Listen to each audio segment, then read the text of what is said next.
Hello दोस्तों, आप सभी का इस्तकबाल करता हूं, स्वागत करता हूं आपके अपने YouTube channel Azhar learn academy में। दोस्तों, जेएसएससी सीजीएल एग्ज़ाम 2024 को देखते हुए उर्दू वालों के लिए एक स्पेशल सीरीज लेकर मैं आज हाज़िर हुआ हूं। और ये स्पेशल सीरीज जो जेएसएससी सीजीएल एग्ज़ाम की तैयारी कर रहे हैं उनके लिए दोस्तों बहुत ही इम्पोर्टेंट होने वाला है। दोस्तों, इस सीरीज में मैं उन क्वेश्चन को, उन सवालों को आप लोगों को कराने जा रहा हूं जो सवाल आपको एग्ज़ाम में डायरेक्ट देखने को मिलेगा। और उम्मीद करता हूं कि यहां से दोस्तों इससे बाहर आपको एक भी प्रश्न देखने को नहीं मिलेगा एग्ज़ाम में। तो आज का जो टॉपिक है दोस्तों बहुत ही इम्पोर्टेंट है और इससे सवाल पूछा गया है। इससे पहले जो सहायक आचार्य का एग्ज़ाम हुआ उसमें भी पूछा गया था, नगर पालिका में भी पूछा गया है। तो सभी जानते हैं कि जेएसएससी सीजीएल का एग्ज़ाम आपका 21 और 22 सितंबर को दिया हुआ है। तो उसी को देखते हुए दोस्तों मैं इस सीरीज लेकर हाजिर हुआ हूं। तो एग्ज़ाम से पहले दोस्तों आप लोग वीडियो ज़रूर देखिएगा, ठीक है, क्योंकि आप लोगों को बहुत फ़ायदा होगा इसको देखने के बाद। दोस्तों, आज का ये पहला सीरीज है। इसके बाद जैसे जैसे आगे बढ़ेंगे उसी तरह मैं सीरीज लेकर हाजिर हूँगा। तो आज के लिए ये पहला सीरीज। आगे बढ़ने से पहले दोस्तों, अगर आप पहली बार चैनल पर आए हैं तो चैनल को सब्सक्राइब जरूर कर लीजिएगा, बेल आइकन को प्रेस कर लीजिएगा ताकि आने वाले हर वीडियो का नोटिफिकेशन आपको मिलता रहे। तो चलो दोस्तों आगे बढ़ते हैं। दोस्तों, यहाँ पर आप लोगों के लिए कुछ इन्फॉर्मेशन है। हमारे पास जो Urdu notes and content available है, तो जो भी लेना चाहते हैं वो ले सकते हैं। लेकिन दोस्तों, कल शिक्षक दिवस था, यानी 5 सितंबर था। शिक्षक दिवस के मौके पर सभी नोट्स हमें छूट दिया गया था और 199 रुपये ही लग रहा था अगर आप किसी का भी अगर परचेज़ करते। दोस्तों, ये शिक्षक दिवस 5 सितंबर तक ही था, लेकिन बहुत कोई फ़ोन और मैसेज करके भी है ना बोल रहे थे कि सर हम नहीं ले पाए और हमको जानकारी नहीं थी, तो हमें दे दीजिए 199 रुपये में। तो दोस्तों, उसी को देखते हुए, सबका ख्याल रखते हुए आज के लिए यानी 6 सितंबर, ठीक है, याद रखिएगा दोस्तों, ये 6 सितंबर तक ही है। 6 सितंबर तक अगर कोई भी जेटेड पीटी का लेते हैं, जेएसएससी सीजीएल का लेते हैं, उत्पाद सिपाही का लेते हैं, झारखंड पुलिस एलडीसी या जेएफडब्ल्यूसीई 10वीं लेवल का जो है दोस्तों वैकेंसी है उसका लेते हैं, तो सबका दोस्तों 199 रुपये लगेगा। और वो सिर्फ और सिर्फ आज यानी 6 सितंबर तक ही मान्य है, ठीक है। उसके बाद जो जिस कोर्स का जो रेट है ना, उसी को आपको पेमेंट करना होगा। लेकिन आज सिर्फ 199 रुपये आपको लगेगा। लेने के लिए यहाँ पर व्हाट्सएप नंबर दिया हुआ है, इस पर आप मैसेज कीजिएगा। मैसेज में दोस्तों आपको प्रोसेस बता दिया जाएगा कैसे पेमेंट करना है और किस तरह आपको नोट्स मिलेगा, ठीक है। तो आगे बढ़ते हैं और आज के इस सीरीज को शुरू करते हैं। दोस्तों, आज का जो टॉपिक है वो है उर्दू ज़बान का आगाज़ व इर्तिका। आपके सिलेबस में दिया हुआ है और यहाँ से दोस्तों बहुत सारे क्वेश्चन भी पूछा गया है, ठीक है। दोस्तों, आज का ये जो सीरीज है, इस सीरीज में मैं वन लाइनर दोस्तों लेकर हाजिर हुआ हूँ, क्योंकि वन लाइनर दोस्तों हम लोग देखेंगे जिसमें कम समय में ज़्यादा क्वेश्चन को कवर करेंगे।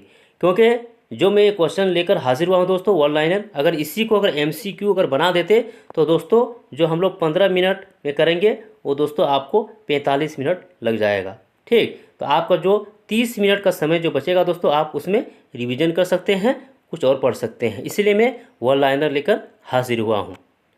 तो देखते हैं इस टॉपिक से दोस्तों किस तरह का सवाल पूछा जाएगा। तो उर्दू ज़बान की इब्तिदा कहाँ से हुई है, इस तरह सवाल दोस्तों पूछा जाएगा कि उर्दू ज़बान की इब्तिदा कहाँ से हुई है, और सवाल पूछा भी गया है। तो उर्दू ज़बान की इब्तिदा दोस्तों कहाँ से है, हिंदुस्तान से है। यानी उर्दू की जो पैदाइश है दोस्तों वो कहाँ है, हिंदुस्तान है। दोस्तों याद रखिएगा, जब मुसलमान हिंदुस्तान में है ना आना शुरू कर दिए थे और यहाँ के जो अवामी लोग थे दोस्तों, उन लोगों से जो राब्ता हुआ और राब्ता के साथ जो ज़बान वजूद में आई दोस्तों, वो कौन सी ज़बान, वो दोस्तों उर्दू ज़बान थी, ठीक। चलिए आगे बढ़ते हैं।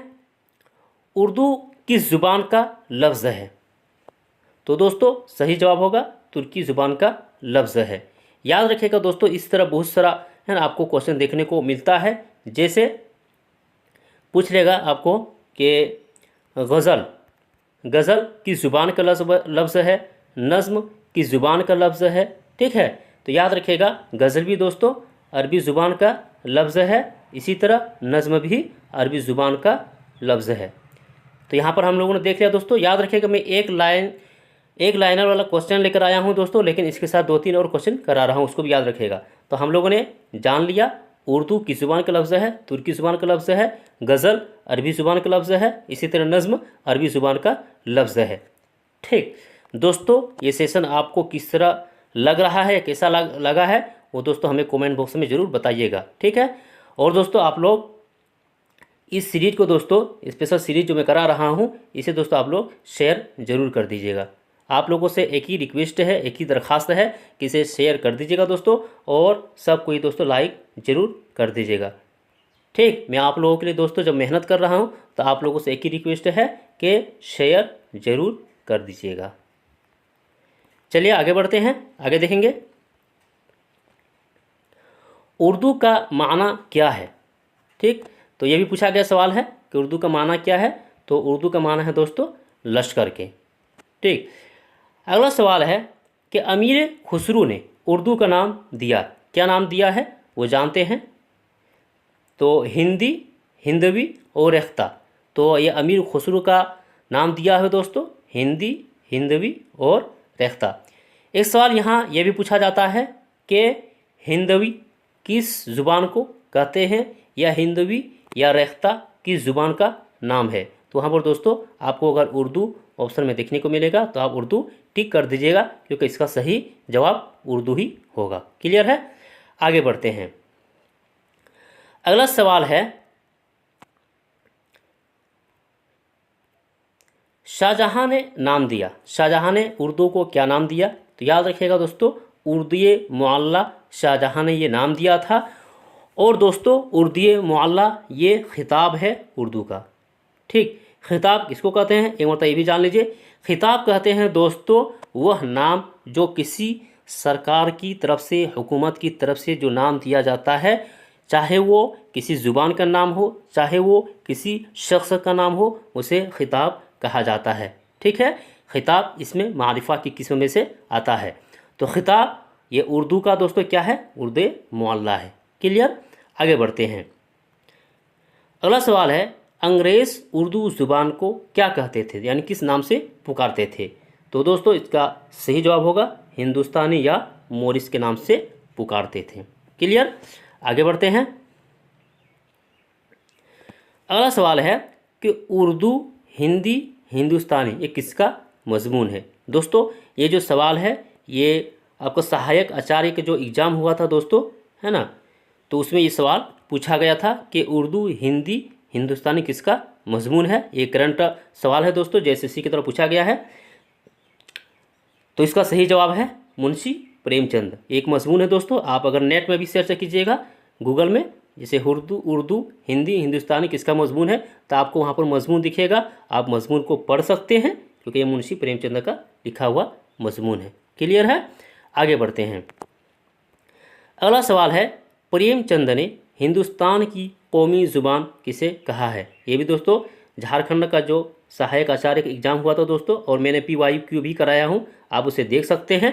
तो सहायक आचार्य में पूछा गया था कि हिंदुस्तान की कौमी ज़ुबान है ना मुंशी प्रेमचंद ने किसे कहा है। तो दोस्तों हिंदुस्तानी। ठीक है, आगे बढ़ते हैं। यहाँ पर दोस्तों अगर ये सवाल पूछ दे कि प्रेमचंद ने हिंदुस्तानी की कौमी ज़ुबान किसे कहा, तो उर्दू नहीं टिक कीजिएगा, हिंदुस्तानी कीजिएगा, क्योंकि हिंदुस्तानी ही कहा है। आगे हम लोग बढ़ते हैं। आर्याई खान ज़ुबान को कितने हिस्सों में तकसीम किया गया है, ये भी पूछा जाता है दोस्तों। तो आर्याई ज़ुबान है ये कितने हिस्सों में तकसीम किया गया है, 3 हिस्सों में तकसीम किया गया है। यानी दोस्तों आर्याई का जो दौर चला है वो 3 हिस्सों में चला है। आगे बढ़ते हैं दोस्तों और हम लोग जानते हैं। तो यहाँ पर आप देख सकते हैं दोस्तों 3 क्या क्या है। एक है कदीम हिंद आर्याई, दूसरा है वस्त हिंद आर्याई, और तीसरा है जदीद हिंद आर्याई। ठीक है, तो देखते हैं कब से कब तक दौर चला है। तो सबसे पहले दोस्तों हम लोग बात करेंगे कदीम हिंद आर्याई। तो कदीम हिंद आर्याई जो है उसका जो दौर चला है दोस्तों वो है 1500 कबल मसीह से लेकर 500 कब्ल मसीह तक, यह भी पूछा जाता है। आप इसे याद रखिएगा इन संख्याओं को। 1500 काफ और मीम का मतलब होता है कब्ल मसीह, ठीक। तो 1500 कब्ल मसीह से 500 कब्ल मसीह तक। वस्त हिंद आर्याई, वस्त बोलते हैं दरमियानी को। इसका जो दौर है दोस्तों वो है 500 कब्ल मसीह से 1000 ईस्वी तक, ठीक। जदीद हिंद आर्याई, इसका जो दौर चला है वो 1000 ईस्वी से लेकर आज तक, ठीक है। तो दोस्तों ये बहुत इसमें जो सबसे इम्पोर्टेंट है वो है जदीद हिंद आर्याई, यही पूछा जाता है। तो 1000 ईस्वी से लेकर आज तक जो चल रहा है वो जदीद हिंद आर्याई का दौर चल रहा है, ठीक। आगे दोस्तों यहाँ पर बात करते हैं अब उर्दू ज़ुबान का ताल्लुक़ किससे है। यहाँ पर जो हम लोगों ने देखा कि कदीम हिंद आर्याई, वस्त हिंद आर्याई और जदीद हिंद आर्याई, तो इनमें से उर्दू का ताल्लुक़ किससे है वही यहाँ पर हम लोग आगे देखेंगे। तो उर्दू ज़ुबान का जो ताल्लुक़ है वो है जदीद हिंद आर्याई, और जदीद हिंद आर्याई का जो दौर चला है वो कब से कब तक है दोस्तों, तो 1000 ईस्वी से आज तक। तो उर्दू का ताल्लुक़ जदीद हिंद आर्याई से है। उर्दू का ताल्लुक़ किस तरह और किससे है ताल्लुक़ दोस्तों, वो मैं आज डिटेल में लेकर हाजिर हुआ हूँ, और उम्मीद करता हूँ कि आप लोगों को समझने में कोई दिक्कत नहीं होगी। आगे बढ़ते हैं। दुनिया की तमाम ज़ुबानों को तकसीम किया गया है, ठीक है। तो दोस्तों याद रखिएगा दुनिया की जो तमाम ज़ुबान है उसे 8 ख़ानदानों में तकसीम किया गया है। कहीं पर आपको 8 और कहीं पर दोस्तों ज़्यादा कम भी मिलता है, लेकिन यहाँ पर जो इम्पोर्टेंट है वो ये है कि आपको कहीं पर भी आज तक मैंने जहाँ तक देखा हूँ दोस्तों, कहीं पर भी ये नहीं पूछा गया है कि दुनिया के तमाम ज़बानों को कितने ख़ानदानों में तकसीम किया गया है। बस आपको याद रखना है कि 8 ख़ानदान है, लेकिन ये पूछा नहीं गया। पूछा क्या जाता है कि सबसे बड़ा ख़ानदान क्या है। जैसे 8 ख़ानदान है तो इसमें जो सबसे बड़ा ख़ानदान कौन सा है वो पूछा जाता है। तो इसका सही जवाब होगा हिंद यूरोपी ख़ानदान, ठीक है दोस्तों, इसे याद रखिएगा। तो सबसे बड़ा ख़ानदान क्या है, हिंद यूरोपी ख़ानदान। चलिए आगे बढ़ते हैं। इसी तरह उर्दू का ताल्लुक़ किससे है, तो याद रखिएगा दोस्तों जो ज़ुबान का जो ख़ानदान है तो उर्दू का जो ताल्लुक़ है वो हिंद यूरोपी ख़ानदान से है। और दोस्तों वेरी वेरी इम्पोर्टेंट, याद रखिएगा कि उर्दू का ताल्लुक़ किससे है, हिंद यूरोपी ख़ानदान से है। दोस्तों एक चीज़ याद रखिएगा, आप जब यहाँ पढ़ रहे हैं या आगे भी पढ़ेंगे या मैं बताऊँगा कि उर्दू का ताल्लुक़ ऊपर में हम लोगों ने देखा कि जदीद हिंद आर्याई से है, यहाँ हम लोगों ने देखा कि हिंद यूरोपी ख़ानदान से है। आगे बढ़ेंगे तो शोरसीनी से फिर ताल्लुक़ रहेगा, फिर खड़ी बोली से ताल्लुक़ है, तो वो किस तरह से है। तो आप लोग जानते हैं दोस्तों कि आप लोग जब आय बनाते हैं, जाति निवासी बनाते हैं, तो आप लोग क्या बनाते हैं, वंशावली बनाते हैं, ठीक है। वंशावली में जो आपके जो सबसे है ना परदादा ऊपर में रहते हैं दोस्तों, उसको आप यहाँ पर लिखते हैं। उसके बाद उनके कितने बेटे हैं उसको यहाँ लिखते हैं, फिर इनके कितने बेटे हैं वो यहाँ पर लिखते हैं। इस तरह करते हुए हम लोग नीचे जाते हैं। लेकिन दोस्तों इसका ताल्लुक़ अगर पूछा जाए, ठीक है, अगर इसका ताल्लुक़ पूछा जाए तो इसका ताल्लुक़ किससे है, इससे है। इसका ताल्लुक़ किससे है, इससे है। तो इसीलिए एग्ज़ाम में जो है कहीं कहीं पर जैसे इसका जो ताल्लुक़ है ना, इसका जो ताल्लुक़ है, इसका ताल्लुक़ इससे पूछ लेता है या कहीं पर डायरेक्ट इसका पूछ लेता है, तो वही चीज़ है। इसलिए आपको कंफ्यूज नहीं होना है। उम्मीद करता हूँ दोस्तों कि आपको समझ में है ना आ रहा होगा। आगे बढ़ते हैं, आगे देखेंगे। हिंद यूरोपी ख़ानदान की शाखें, तो 8 शाखें हैं हिंद आर्याई की। जैसे दोस्तों हम लोगों ने देखा कि उर्दू ज़बान के जो ख़ानदान है वो कितने ख़ानदान हैं, 8 ही ख़ानदान मान के चलिए। इस 8 ख़ानदान की भी दोस्तों कितनी शाखें हैं, तो याद रखिएगा दोस्तों 8 शाखें हैं, ठीक है। तो 8 शाखें हैं इनके। तो इनमें दोस्तों एक है हिंद आर्याई। मैं 8 को नहीं बता रहा हूँ क्योंकि दोस्तों 8 का जो है सवाल नहीं आएगा और आपको है ना उसको याद अभी नहीं रखना है एग्ज़ाम की दृष्टिकोण से, एग्ज़ाम के नज़रिया से। सिर्फ आपको ये याद रखना है कि हिंद यूरोपी जो ख़ानदान है उनकी जो शाखें हैं उनमें से एक है हिंद आर्याई। उर्दू का ताल्लुक़ हिंद आर्याई ख़ानदान से है। इसलिए मैं दोस्तों यहाँ पर 8 शाखों में से सिर्फ हिंद आर्याई को इसलिए बता रहा हूँ क्योंकि उर्दू का ताल्लुक़ इसी से है, हिंद आर्याई ख़ानदान से। क्लियर है दोस्तों। एक चीज़ याद रखिएगा, झारखंड में जो है 3 ख़ानदान के जो है ज़बानों से ताल्लुक़ रखने वाली ज़ुबान यहाँ पर बोली जाती है। उनमें से एक हिंद यूरोपी भी मिलता है या हिंद आर्याई से, आप याद रखिएगा। जब मैं उर्दू ज़बान झारखंड में किस तरह से जो है ना उर्दू अदब या झारखंड में जो ज़बान की यहाँ पर जो पैदाइश हुई है और कैसे इसका इर्तिका है उसमें जो पढ़ाऊँगा तब उसके बारे में बताऊँगा दोस्तों। यहाँ पर हम लोग देखेंगे, आगे देखेंगे कि संस्कृत, प्राकृत और अपभ्रंश यहाँ पर लिखा हुआ है, इसका क्या मतलब है। दोस्तों मैं यहाँ पर इस तरह लेकर आया हूँ ताकि आपको समझ में आए। देखिए, सबसे पहले संस्कृत ज़ुबान बोली जाती थी, ठीक, याद रखिएगा, सबसे पहले संस्कृत ज़ुबान बोली जाती थी। उसके बाद संस्कृत के बाद प्राकृत ज़ुबान का, है ना, वजूद हुआ। उसके बाद अपभ्रंश का वजूद हुआ। तो ये किस तरह से हुआ, इसे भी आप जान लीजिए शॉर्टकट में।